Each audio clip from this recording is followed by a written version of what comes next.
開放弦の練習ってつまんないな。でも開放弦は一番早く音を良くする方法なんです。こんにちは、グスタフです。今日は弓のテクニックを改善して綺麗な深い音色を出せるようになるお手伝いをします。では早速始めましょう。なぜ開放弦が必要ですか？開放弦は弓の動かし方を学ぶのに一番シンプルで効率的な練習です。初心者からプロまでどんなレベルの奏者でもやるべき練習ですね。僕も毎日まず開放弦から始めます。上下のためだけではなく、本当に練習として少しでもやります。なぜこんなつまらない練習をしなきゃいけないのですか？まず、弓を動かすってものすごく複雑な動きなんです。完璧にコントロールできるようになるまで何年もかかります。だから上達したいなら毎日この動きを単独で練習する必要があります。興味深い話ですが、弦楽器のことをドイツ語では Streichinstrument と言います。Streichen は何かをこするという意味です。ですので直訳するとこする楽器という意味ですね。でも日本語だと弦楽器、英語だと String Instrument っていうのは弦のある楽器っていう意味なんですね。でももしそうだったらギターやピアノも弦楽器のカテゴリーに入っちゃうでしょう。ちなみにチェコ語ではスミチツァ、イタリア語でしたらストロメンティアダーコ、弓の楽器という意味になります。言葉の違いだけでも面白い発想の差が見えますね。グッさんも開放弦の練習をやってたのですか？もちろんです。一番たくさんやらせられたのはスイスの首都ベルンでデニス・セヴェリン先生の下で勉強していた時でした。僕が16から17歳くらいの時かな。その頃は授業で90分間ずっと開放弦だけやることもありました。でも当時本気でチェリストを目指して頑張っていたし、先生もすごく丁寧に見てくださってたのですね。今ならそんなに時間をかけなくても効率よく成果を出せる方法があると思います。長時間ダラダラやるよりかは5分間、10分間だけでも集中して正確にやることをお勧めします。今から僕が最初に言った通り、ウォーミングアップのために練習の前にやる開放弦のエクササイズをお見せしますね。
綺麗な音で弾けるために大切な4つの原則を一緒に押さえておきましょう。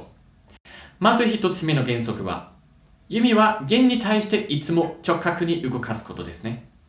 弓が斜めになると、弓の当たる位置、ストロークの位置が一つから別の場所へ移動してしまいます。例えばダウンの弓で腕を伸ばしすぎて弾くと、弓は指板の方へ流れていきます。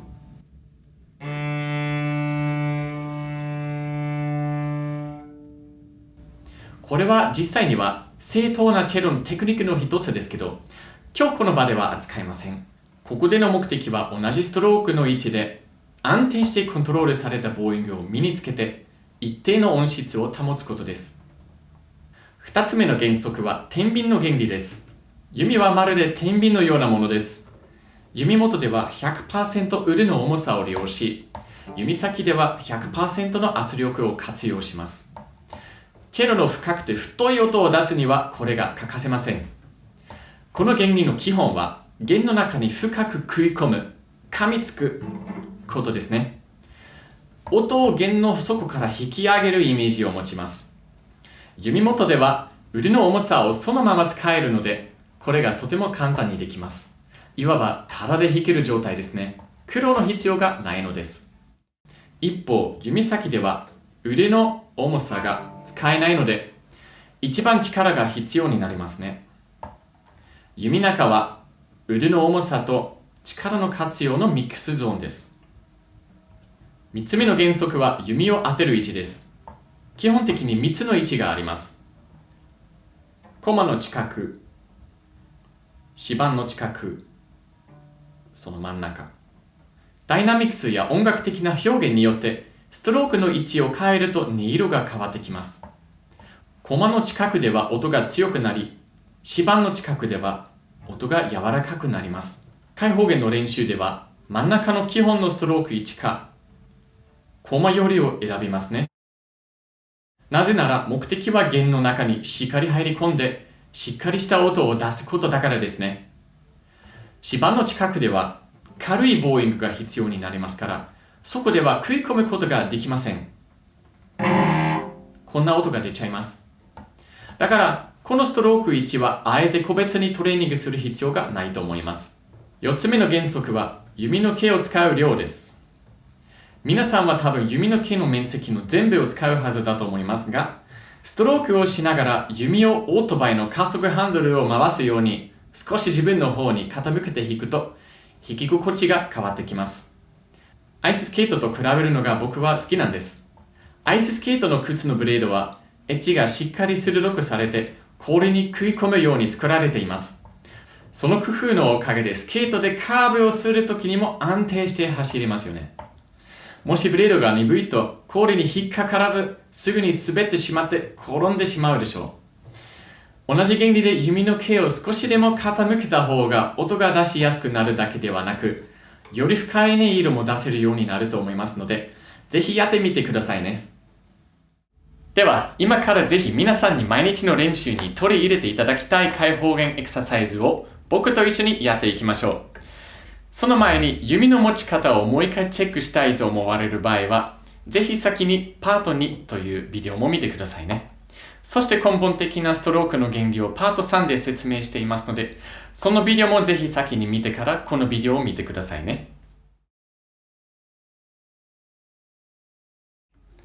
鏡を前に置いてチェロを構えてやってみましょう。鏡は他人に見てもらわなくてもちゃんと教えてくれますよ。弓先を G 線か D 線に乗せて、弓が弦に対して直角であることを確認します。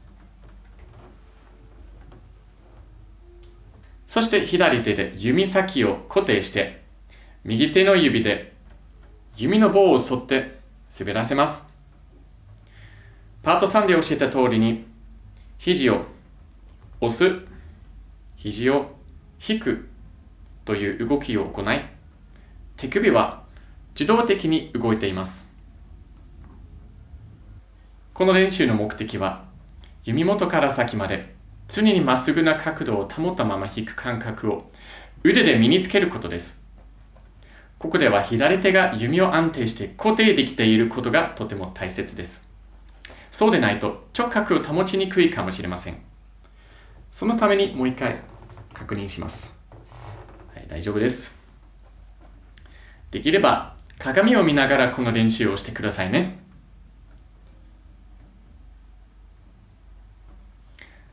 角度が本当にまっすぐかどうかを自分の目で確認します。そしてとても大事なポイントは、この練習をすべての弦でそれぞれ行ってください。角度を確認して、固定して、動きを行います。肘で押して、肘で引いて、A 線では前の方へ動かし、肘を開かないといけないのですね。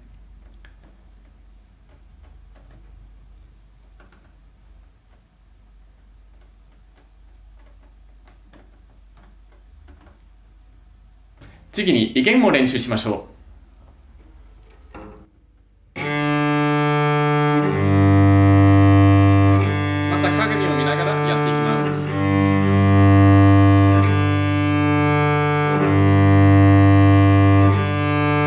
威厳するときは平面を切り替えることを、つまり角度を変えることに注意して弾きます。平面を切り替えると腕全体を使ってみてくださいね。その原理は特に指先で威厳するときによくわかります。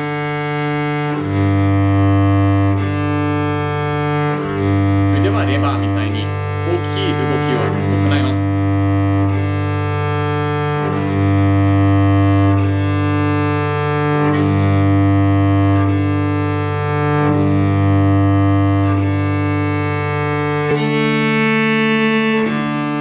少し体も動かして弾いたらいいと思います。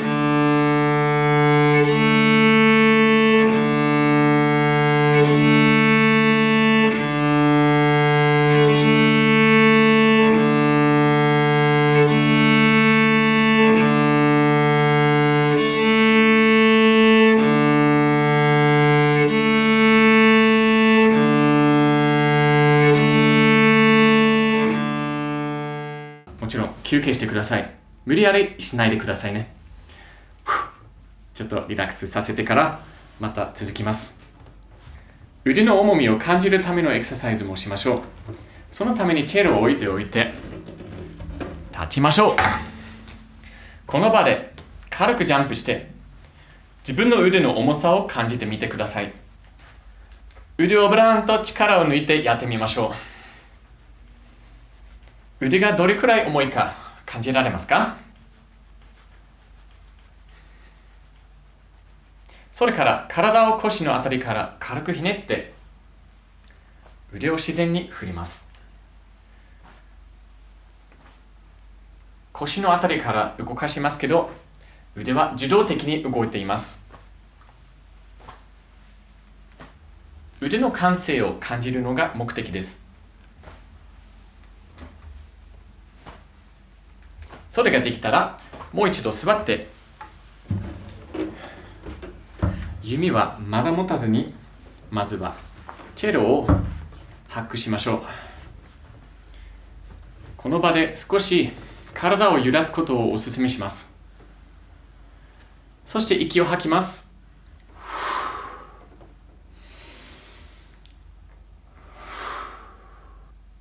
この完全リラックスされた状態を目指します。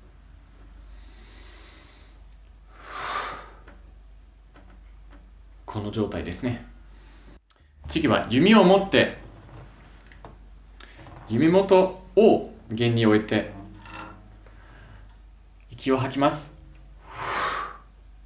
同じリラックスされた状態を目指します。腕の重さを感じてみてください。腕の重さをもっと分かるためには腕を軽く叩くことをお勧めします。息吐いてください。リラックスします。リラックスです。弓元ではただで弾きます。全然努力が必要ないのですね。肩が下がって腕の重さが人差し指にかかってくる感覚ありますか？そして指をしっかり弓元の表にくっつけてください。親指がちゃんとしなやかに感じられますか？押す必要は全然ないですね。弓元では重さは腕から自然に伝わってくるので、親指はただ支える役割だけで大丈夫です。次は指先で活用する圧力のために手の力が足りるかどうかをテストしてみます。そのためにまた引かずに指先をどれかの線に乗せて右手で適切なプレッシャーをかけながら弓の毛を弦にかませます。そして左手で指先を軽く持ち上げてすぐに離してみてください。もし弓がすぐにピタッと弦に戻るようならちょうどいい圧力です。もし弓がふわっとしてバネみたいに感じる場合は圧力が足らないっていうサインですね。では、弓元と弓先での技術をどっちも見てきましたので、一回少し全球で開放弦弾いてみましょう。弓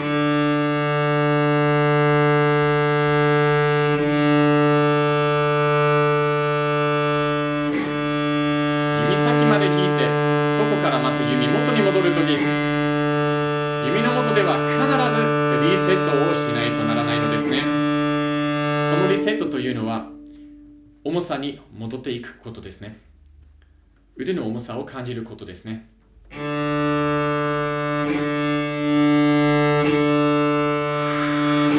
を吐きます。指先では小指のコンタクトによって安定性ができて、小指の役割がさらに重要になります。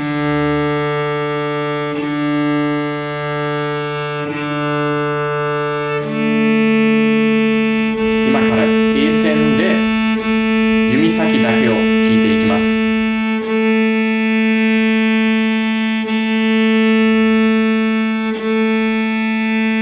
また鏡を見ながら弾いていますね。親指、人差し指、小指、その3本が重要です。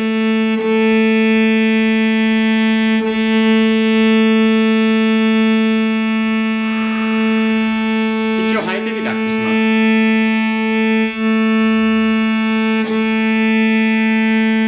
体も動かします。なぜかというと、体が固まったら良くないです。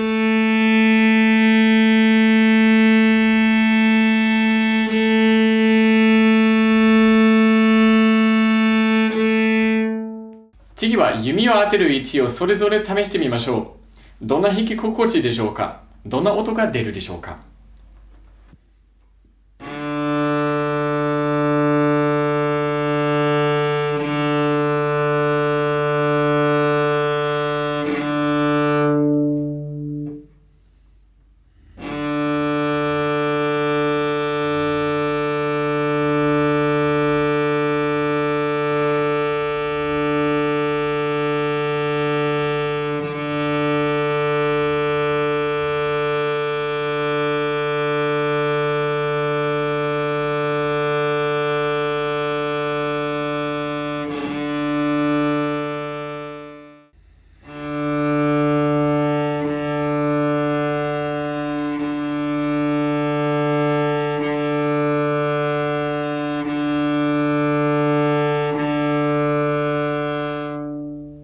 どうですか？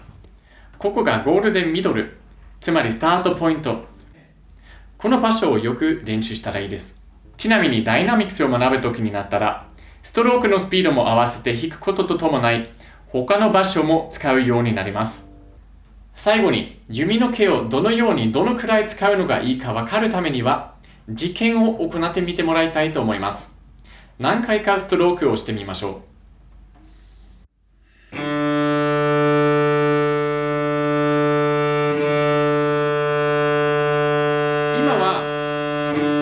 弓の毛の面積を全部使っています。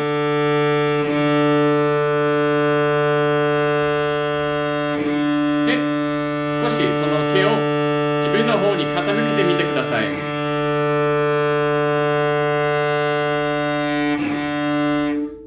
これぐらいだけでもいいです。本当に結構小さな動きです。これが面積の全部、これが少し回した状態ですね。このように少しストロークします。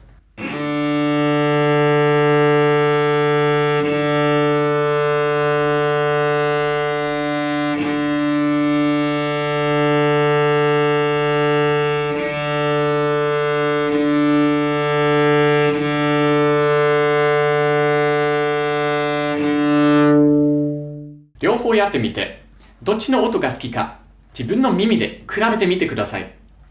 このビデオで弓のコントロールが少しでも良くなったら嬉しいです。もし質問や困ったこと、それか次に教えてもらいたい内容の希望があったらコメント欄に書いてくださいね。全部目を通して必ず返事します。今日も見てくださりありがとうございました。ではまた今度。